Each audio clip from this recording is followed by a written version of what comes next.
everybody, Joe Pizar here, Certified Financial Planner here with Washington Family Wealth in Washington, Pennsylvania, here with a July update and some things we want to think about when it comes to estate and legacy planning. Not necessarily the funnest thing to talk about, but definitely something we want to look at when we do comprehensive financial planning.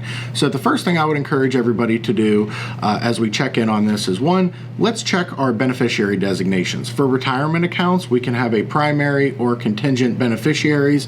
Having both of those in place, God forbid something happened to your primary beneficiary, and having a backup one really helps with the estate process as people's assets transfer through their estate, especially in states like Pennsylvania where we have state inheritance taxes that the beneficiaries are going to be subjected to, as well as clarity for the estate or the executor or executrix of the estate.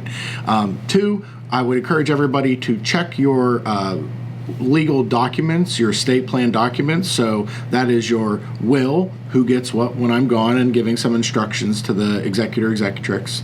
Two, your living will. Here's what I want to have happen, whether it be medically or in other capacities if you can't speak for yourself. Three, the powers of attorney. So who do I grant permission to take care of financial or medical matters on my behalf if I can't do that, as well as a medical directive, which lets us know what care you would want in the event of needing care. If you have minor children, we highly encourage a guardianship agreement. So if we're not here to take care of our kids, here's what we would want with that. And then sometimes, if it's applicable, various trusts or other documents. But those are the base documents that we encourage everybody to have for a reasonable estate plan.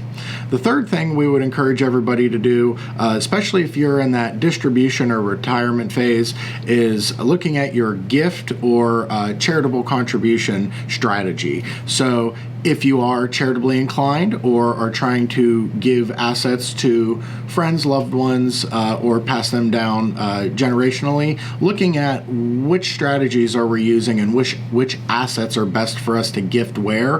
There are plenty of strategies we can implement for folks if you're of required minimum distribution age. Giving those contributions directly to your charities that you like to support is a unique strategy. Also, looking at donor advised funds, depending on your situation, might be a way to control your assets and get those deductibility or deduction gifts.